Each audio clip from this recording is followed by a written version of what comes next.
custo de vida, emprego e desemprego, cesta básica, tarifas públicas, salário mínimo. Agora, na Brasil Atual, a análise do DIEESE. E nós vamos fazer contato com a supervisora de pesquisas do DIEESE, Patrícia Costa. Bom dia, Patrícia. Bom dia, Glauco. Tudo bem? Tudo certo. Patrícia, o DIEESE divulgou dados na semana passada mostrando que entre novembro e dezembro do ano passado o valor da cesta básica subiu em 8 cidades, com destaque para Salvador, onde a cesta subiu 2,43% e Belo Horizonte 1,71%. Agora, pegando os números de 2021, o valor da cesta básica aumentou nas 17 capitais, onde o DIEESE faz essa pesquisa mensal, sendo que as altas mais expressivas são aqui Curitiba, 16,3%, Natal, 15,42% e Recife, 13,42%. Como é que você analisa, Patrícia, não só os dados referentes ao mês de dezembro, né, que acabou fechando o ano, mas também aqueles que dizem respeito à cesta básica durante todo o ano de 2021? Pois é, Glauco, esse balanço que a pesquisa traz agora do ano de 2021, ele mostra esse aumento em todas as capitais e mais importante, um aumento em 9 dos 13 produtos que a gente pesquisa, né? Então, a gente confirma o que a gente observou ao longo do ano, uma taxa de crescimento dos preços dos alimentos bem alta, em algumas cidades acima da inflação, e com o destaque para aqueles alimentos que estão sendo exportados e que são considerados commodities. Então, no caso, café em pó, óleo de soja, café em pó, óleo de soja, açúcar, são produtos que estão sendo exportados e que tiveram, então, um aumento em todas as cidades. Além disso, a carne bovina de primeira também foi um alimento que teve um aumento em todas as cidades, e vai mostrando o que a gente chamou a atenção ao longo de todo o ano, de que vai ficando cada vez mais difícil para o consumidor ter acesso a esses alimentos básicos. Manda-se para fora, a taxa de câmbio ela é desvalorizada, ou seja, o real ele perde valor em relação ao dólar, e isso não acabou, isso continua, tanto que a gente observou isso ainda no mês de dezembro. Então, essa perda de valor do real frente ao dólar estimula a exportação, e os produtores, então, vão olhando para o mercado externo que tem demanda e olham aqui para dentro e vem um mercado interno deprimido, sem renda, né, com um trabalho cada vez mais exprimido, com menores rendimentos, sem geração de trabalho, principalmente, e aí a opção deles é mandar o alimento para fora. Mas é alimento muito básico, que está na mesa e na vida de todas as famílias brasileiras. E com isso, aqueles que ganham menos acabam tendo que dispor de mais do seu salário, que cada vez é menor, para comprar esses alimentos. Inclusive, quando você cita esses alimentos como açúcar, óleo de soja, café, que se relacionam com as commodities, a gente também tem outros aqui, né? Farinha de trigo, por exemplo, que na verdade está atrelada à importação da matéria-prima. Então, tudo gira meio dentro desse modelo de agronegócio que o Brasil adotou, e também da falta de política pública do governo, já que, por exemplo, os estoques reguladores foram deixados de lado. Isso também fez muita diferença na alta da cesta básica, Patrícia? Fez bastante diferença. Claramente o resultado do ano, apesar de muita gente estar dizendo, não, o mundo está com inflação de alimentos, a gente precisa lembrar sempre que o Brasil, ele é um grande produtor. Então, se ele é um grande produtor, por que é que aqui a gente tem que viver esse tipo de inflação? Se você consegue ter um pouco desse alimento separado para o mercado interno, Então você divide e manda o resto para fora. E como que a gente faz isso? A gente não pode pensar que a gente vive no capitalismo, né? O produtor, ele quer o lucro dele. Quem vai fazer isso? Vai fazer isso por meio das políticas públicas. No entanto, não há essa intencionalidade, não houve e não haverá ainda nesse governo esse tipo de política. Então, a Conab segue perdendo o seu valor, seu protagonismo para a execução desse tipo de política.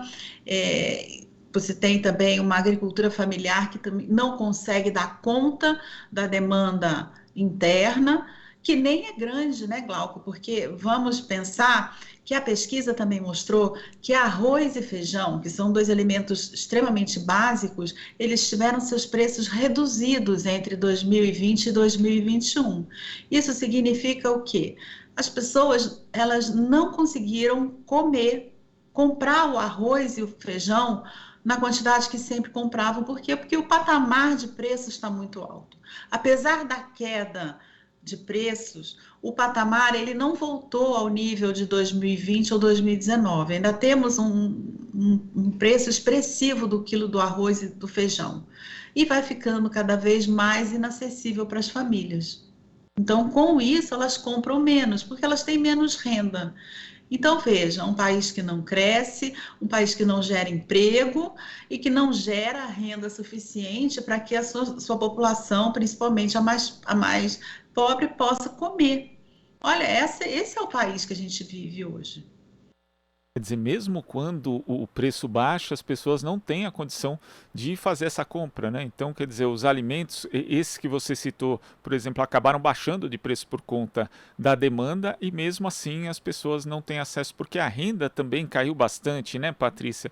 E quando a gente vê outros fatores ainda, observando aqui o levantamento do Diese, por exemplo, o valor da manteiga, que em Vitória, por exemplo, subiu 27%, o leite integral, que subiu 52% em Florianópolis, por exemplo, aí a gente vê que existe um efeito rebote, né? Porque o alto volume exportado de milho e soja acaba elevando também os valores dos insumos para o produtor. Então, isso são diversos fatores que estão relacionados com o modelo do agronegócio brasileiro, mas com a política também do governo federal, que acabam resultando nisso, né? E como você falou, mesmo com preços baixos, né, mais baixos de alguns alimentos, as pessoas não conseguem consumir. É uma conjunção muito ruim para o trabalhador. Então, veja, essa questão da carne e do leite, ela já há algum tempo que a gente chama a atenção e pela necessidade de se olhar para a cadeia da carne e do leite, porque são alimentos essenciais, né? O leite, ele, além do leite integral, que é um derivado do leite do campo, a manteiga, o queijo, que também são alimentos muito consumidos. Existe um problema na cadeia, porque o produtor ele não está conseguindo repassar os custos que ele tem. Você tem uma demanda alta pelo leite do campo, porém, também as indústrias de laticínios não conseguem repassar essa alta que vem principalmente pelo aumento dos insumos do milho e da soja, e não consegue repassar para o consumidor, e o consumidor não consegue comprar. Então, assim, você vai chegando num ponto de estrangulamento. Veja, se a gente olhar especificamente para novembro e início de dezembro, quando houve a sanção da China à carne brasileira, então o Brasil ficou impedido de exportar a sua carne para o maior demandante externo, que é a China. O que aconteceu? A gente não observou uma queda do preço no varejo. Pelo contrário, o que o produtor fez? Ele guardou o gado para a volta da sanção, para quando essa sanção caísse. Então, ele esperou que a China voltasse a exportar para poder vender e abater o gado. Então, ele não olha e não considera o mercado interno, porque a carne e o leite eles vão ficando também inacessíveis pelo alto patamar de preços. Na carne, a gente tem uma carne que custa quase R$ 50 o quilo da carne bovina de primeira. É um preço muito alto para uma renda que não cresce, porque Qual é o outro o cenário por trás desse aumento de preços? É um salário mínimo que não aumenta, é um mercado de trabalho que não gera renda, que não gera emprego, que só precariza e informaliza. Então, a gente voltou, o produtor voltou o olhar para fora e esqueceu aqui do mercado interno, esqueceu da população brasileira. E o governo também nunca deu muita bola para isso, porque não houve nenhum tipo de intervenção que fosse capaz de minorizar todo esse processo, né? Toda essa inflação. Pelo contrário, ele está deixando a inflação subir porque ele acha que em 2022 ela vai cair. A gente não pode deixar que a inflação caia porque as pessoas estão comendo menos, ou estão comprando menos. Então, você baixar a inflação na fome do brasileiro, por conta da fome do brasileiro, é extremamente complicado, é uma opção extremamente difícil e eu diria até perversa. E Patrícia, você falou do salário mínimo que não aumenta, né? E em dezembro de 2020, o mínimo necessário calculado pelo DIEESE para a manutenção de uma família de 4 pessoas deveria ser de R$ 5.304,90, o que era 5,08 vezes o piso em vigor. Já em dezembro de 2021, no mês passado, esse mínimo necessário seria equivalente a R$ 5.800,98, ou 5,27 vezes o mínimo, né? A gente tem uma diferença aí em um ano de mais de R$ 500 do que seriam necessários para a manutenção de uma família de 4 pessoas. Isso evidencia também algo muito grave que aconteceu no Brasil, que é a falta de uma política de valorização do piso nacional, Patrícia? Pois é, evidencia que é mais uma evidência de que o governo ele não está preocupado com essa situação, né? Quando você tem uma escolha de reajustar o mínimo abaixo da inflação, porque provavelmente o INPC fecha abaixo do valor reajustado do salário mínimo, ou se fechar igual. Mas a gente precisa sempre lembrar que o INPC é uma grande média. Ali dentro você tem aumentos expressivos, como a gente observou ao longo de 2021, de alguns alimentos, do gás de botijão, dos combustíveis, mas também tem outros bens e serviços que tiveram seus preços reduzidos, principalmente por conta da falta de demanda. Então, na média, a inflação está fechando em torno de 10%, 11%. No ano de 2021. E o reajuste do salário mínimo já foi definido. Isso significa o quê? Que não é suficiente.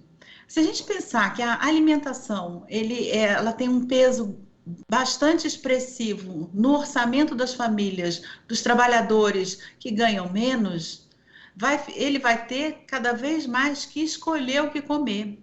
E eu diria mais, porque se ele precisa comprar o gás de botijão, que subiu mais de 30%, se ele precisa pagar a conta de energia elétrica, que subiu mais de 30% e que vai continuar subindo em 2022, porque não há uma solução para a crise energética, ele vai ter que comer cada vez menos. E aí a gente vai observar isso que a gente já viu em 2021, que é a queda de preços de alimentos essenciais por falta de demanda. Essa é a perversidade, eu acho, em torno desses números da cesta.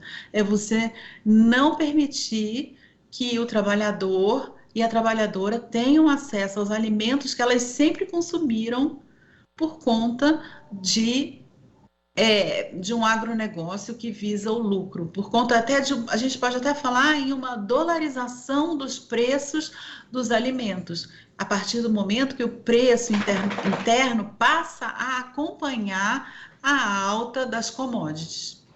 Dolarização de alimentos que são produzidos aqui, né? O que beira o absurdo. Patrícia, muito obrigado pela sua participação aqui no Jornal Brasil Atual. Um ótimo início de semana. Até a próxima. Até a próxima, Cláudio. Tchau. Conversamos aqui com a supervisora de pesquisas do DIEESE, Patrícia Costa.